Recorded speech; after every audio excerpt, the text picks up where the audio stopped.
بسم اللہ الرحمن الرحیم۔ ساجد رشید صاحب نے انڈیا سے سوال پوچھا ہے کہ تبلیغ کتنی فرض ہے؟ یہ بات کہاں تک درست ہے کہ ہم عالمی نبی کی عالمی امت ہیں تو ہمیں عالم کی تبلیغ کے لیے نکلنا چاہیے؟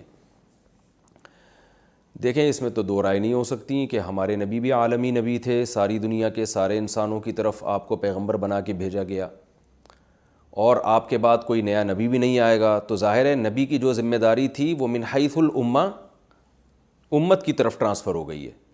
تو اب اس امت پر من حیث الامہ لازم ہے کہ وہ اس دین کو پوری دنیا میں غالب کرے۔ تو من حیث الامہ کا مطلب یہ ہوتا ہے، تھوڑی گاڑی اردو استعمال کر رہا ہوں، کہ کسی ایک فرد کی ذمہ داری نہیں ہے، اب امت کی حیثیت سے ذمہ داری ہے۔ نبی صلی اللہ علیہ وسلم پر تو یہ فرض عین تھی کہ پوری ذمہ داری آپ پر اکیلے پر تھی، تو آپ صلی اللہ علیہ وسلم نے یہ پوری امت کو اس کا ذمہ دار ٹھہرایا۔ تو اب امت کے ہر فرد پہ اپنی صلاحیت کے بقدر اور اپنی جو ہے نا وہ جتنی استطاعت اس میں ہے اور جتنی صلاحیت ہے اس حساب سے اس پر تبلیغ فرض ہے۔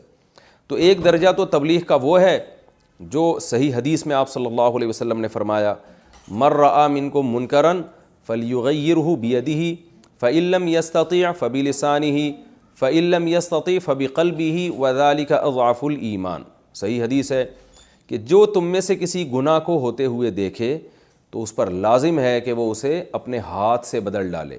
ہاتھ سے بدلنے کی طاقت اگر نہیں ہے، طاقت نہ ہونے کا مطلب یہ ہے کہ استطاعت ہی نہیں ہے، یا یہ کہ اگر ہاتھ سے بدلے گا تو اس سے بڑا فتنہ کھڑا ہو سکتا ہے، انفرادی سطح پہ فتنہ یا اجتماعی سطح پہ کوئی امت کو بڑا فتنہ ہو سکتا ہے، تو ایسی کنڈیشن میں آپ نے فرمایا فبی لسانی ہی، زبان سے روکے۔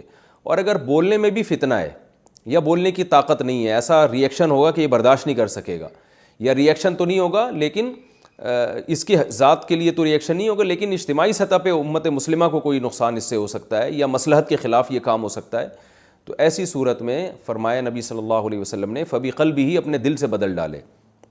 دل سے بدلنے کا مطلب یہ کہ نیت رکھے کہ جب مجھ میں طاقت ہوئی میں اس گناہ کو تبدیل کر دوں گا۔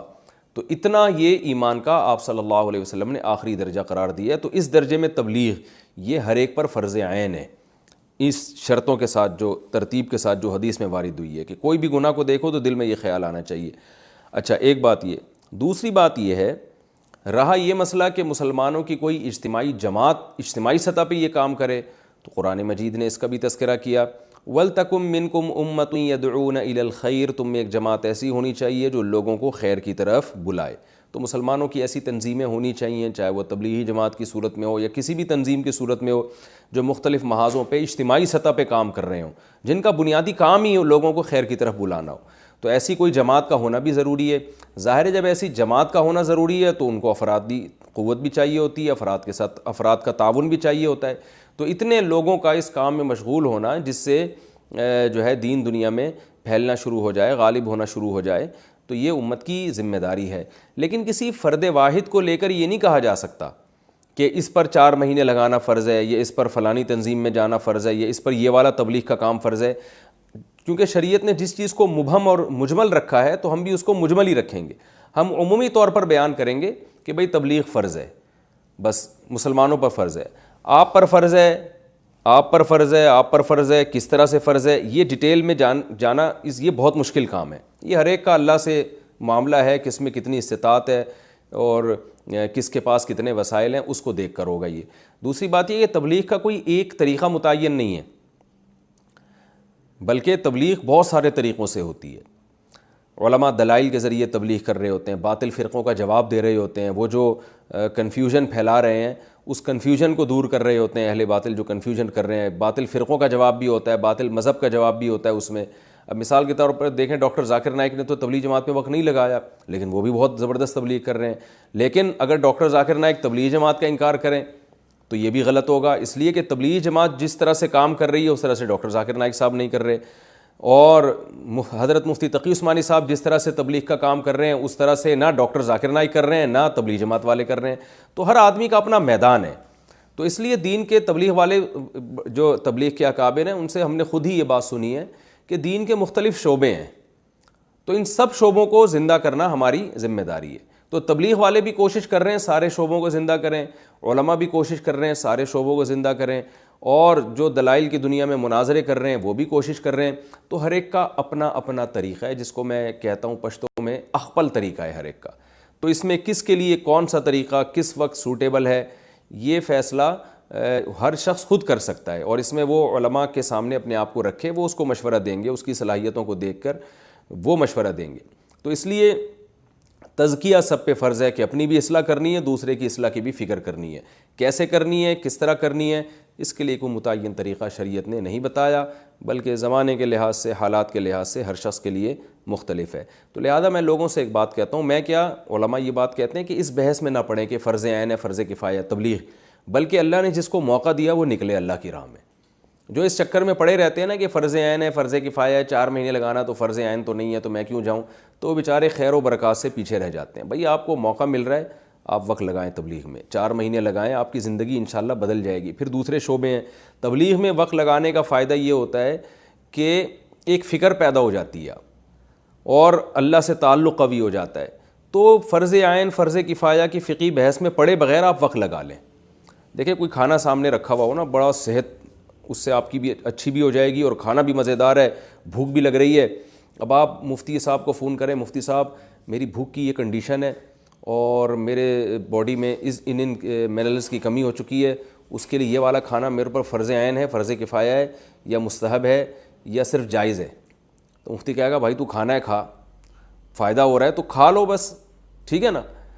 کیا کرنا ہے اس بحث میں پڑھ کے کہ فرض عین ہے تو فرض کفایہ ہے تو وہ، اور پھر وہ واجب لعینی ہے کہ لغیری ہے، ان اصطلاحات میں پڑھ کے فائدہ کیا ہے؟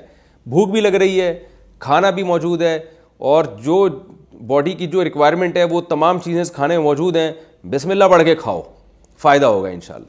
تو بھائی تبلیغ میں جانا فرض عین ہے کہ فرض کفایہ ہے، مستحب ہے، واجب ہے، اس بحث میں پڑے بغیر جب ضرورت ہے معاشرے کی آپ جائیں گے. دیکھو میں ایک مثال سے بات سمجھاتا ہوں. رسول اللہ صلی اللہ علیہ وسلم نے پچھلی امتوں میں ایک شخص کی مثال دی ہے جس نے 99 انسانوں کو قتل کیا تھا، 99. تو ایک راہب کے پاس گیا کہ بھئی میں نے 99 انسانوں کو قتل کیا، کیا میری توبہ قبول ہو سکتی ہے؟ اس نے کہا نہیں ہو سکتی. تو اس نے راہب کو بھی قتل کر کے سینچری پوری کر دی. اس نے کہا جب جانا ہی جہنم میں ہے تو پھر 100 پورے کر کے جاؤ. لیکن اس کے دل میں پھر بھی اللہ کا خوف تھا. تو ایک عالم کے پاس گیا، حدیث میں آتا ہے فَسَأَلَهُ عَنْ أَعْلَمِ أَهْلِ الْأَرْضِ، لوگوں سے پوچھا کہ زمین کا سب سے بڑا عالم بتاؤ. فَدُلَّ عَلَىٰ رَجُلٍ عَالِمٍ، لوگوں نے عالم بتایا. فَأَتَاهُ فَقَالَ، عالم سے کہنے لگا إِنَّهُ قَتَلَ 100 نَفْسٍ فَهَلْ لَهُ مِن تَوْبَةٍ، 100 انسانوں کو میں نے قتل کیا، میری توبہ قبول ہو جائے گی؟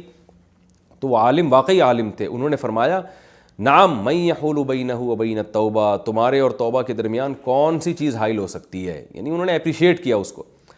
لیکن چونکہ وہ عالم تھے صرف جواب نہیں دیا انہوں نے کہ ہاں توبہ ہو سکتی ہے. ان کو پتہ تھا جس ماحول میں اس نے گناہ سیکھے ہیں اس ماحول میں یہ توبہ پر قائم نہیں رہ سکتا، یہ توبہ کر کے توڑ دے گا. لہذا ان عالم نے اس شخص کو مشورہ دیا انطلق الی ارض کذا وکذا فإن بها اناسا یعبدون اللہ فاعبد اللہ معهم ولا ترجع الی ارضک فإنها ارض سوء، کہ تم فلاں فلاں بستی میں جاؤ، وہاں نیک لوگ رہتے ہیں، ان کے ساتھ رہ کر اللہ اللہ کرو اور واپس اس بستی کی طرف لوٹ کر نہیں آنا، وہاں جا کے توبہ کرو. تو اس حدیث سے ہمیں کیا پتہ چلتا ہے؟ بھائی توبہ پر قائم رہنے کے لیے، اپنی اصلاح کے لیے ماحول کا بدلنا ضروری ہے. بخاری مسلم کی متفق علیہ صحیح حدیث ہے یہ، ماحول کا بدلنا ضروری ہے. آپ جس ماحول میں گناہ سیکھتے ہیں اسی ماحول میں گناہ نہیں چھوٹتے آپ سے، چھوٹ بھی جاتے ہیں تو دوبارہ ہو جاتے ہیں. تو اب ہم کوئی ایسی بستی یا تو تلاش کریں کہ جہاں آپ سارے نیک لوگ رہتے ہوں. تو ظاہر ہے ایسی بستیاں اس زمانے میں تو ذرا مشکل سے ہی ملتی ہیں. تو اہل اللہ کی صحبت میں رہنا پڑتا ہے، یا تو آپ کسی شیخ سے باقاعدہ بیعت ہوں، ان کی خانقاہ میں جا کے رہیں، ورنہ پھر تبلیغ کا راستہ سب کے لیے سوٹیبل ہے. اور اس میں آپ 4 مہینے کے لیے نکل جائیں، چلے کے لیے نکل جائیں، تو آپ کا صبح و شام اللہ رسول کی بات کے علاوہ آپ کوئی بات نہیں کریں گے. اس کا دل پہ اثر پڑتا ہے، اس سے انسان گناہ چھوڑ دیتا ہے. جس گناہ کی لت پڑی ہو، عادت پڑی ہو، گناہ چھوڑنے کا جذبہ پیدا ہو جاتا ہے اس میں، تو اس کا فائدہ نظر آ رہا ہے. تو آج میں بھی اگر یہاں بیٹھا ہوں تو اس کے پیچھے تبلیغ کا ہاتھ ہے. تو بڑے بڑے لوگوں کو ہم نے زندگیاں ان کی چینج ہوتی ہوئی دیکھی ہیں. لہذا ہم نے بڑوں ہی سے یہ بات سنی ہے اور بالکل عقل کے مطابق ہے. اس بحث میں پڑے بغیر کہ فرض عین ہے، فرض کفایہ ہے، بھائی نکلو اللہ کی راہ میں، اپنی اصلاح کرو، لوگوں کی اصلاح کا ذریعہ بنو. اور جو نہیں نکل رہا اس پہ انگلی نہ اٹھائے انسان، اس پہ یہ نہ کہے کہ فرض عین ہے تو تم کیوں نہیں نکل رہے، تو تم جہنم میں جاؤ گے. تبلیغ کے اکابر اس چیز سے منع کرتے ہیں. تو جو جس کام میں لگا ہوا ہے اگر وہ خیر کا کام کر رہا ہے ہمیں اس کا دست و بازو بننا چاہیے، اور انحصار نہیں کرنا چاہیے کہ بس یہی ہے اس کے علاوہ کوئی بھی نہیں ہے، یہ غلط ہے۔ سارے شعبے دین کے برحق ہیں، سب میں جانا چاہیے۔ عام لوگوں کے لیے تبلیغ کا راستہ بہت سوٹیبل ہے، اس میں بہت زیادہ فائدہ ہوتا ہے، تو اس لیے اس میں تو میں سمجھتا ہوں کہ سبھی کو وقت لگانا چاہیے۔ بہت زیادہ چینجنگ آتی ہے انسان میں، اور پوری دنیا میں ایک عجیب انقلاب آ گیا ہے۔ میں ایک گورے نے کتاب لکھی تبلیغ جماعت کے بارے میں، اور اس نے کتاب کے جو ہے نا بہت تعریفیں بھی کی کہ یہ پتہ نہیں کس طرح سے کام کرتے ہیں، اپنے خرچے پہ نکلتے ہیں، سارا کچھ اپنا مال، اپنی جان، اپنا وقت، اور آخر میں اس نے لکھا کہ حیرت کی بات ہے کہ یہ کس سیاست میں بالکل انوالو ہی نہیں ہے، اتنی بڑی جماعت سیاست میں نہیں ہے۔ تو آخر میں اس نے لکھا کہ مجھے اس بات کا خطرہ ہے کہ ان کا سیاست میں انوالو نہ ہونا کہیں کوئی بہت بڑی سیاست تو نہیں ہے۔ یعنی گورے کو بھی یقین نہیں آ رہا کہ اتنی بڑی جماعت ہے اور جو صرف اور صرف للہ فی اللہ، سیاست بھی دین کا حصہ ہے، میں سیاست کا منکر نہیں ہوں، لیکن اتنی بڑی جماعت جو تمام دنیاوی مفاد سے بالکل بالاتر ہو کر، جس کا کام صرف اور صرف اللہ رسول کے لیے، یعنی اللہ رسول کے دین کو دنیا میں پھیلانا اور لوگوں کے پاس جا کے ان کو محبت سے سمجھانا، اور اس میں اپنی جان، اپنا مال، اپنا وقت، تو بھائی اس کی قدر کرنی چاہیے۔ اور جو لوگ بھی اس میں اختلاف و انتشار پھیلانے کا ذریعہ بن رہے ہیں، توڑنے کی کوششوں میں لگے ہوئے ہیں، اللہ تعالیٰ ان کو بھی ہدایت عطا فرمائے اور اتحاد اور اتفاق پیدا فرمائے۔ لیکن بہرحال اس میں وقت نہ لگانا یہ خیر و برکت سے محرومی کا ذریعہ ہے۔ اللہ تعالیٰ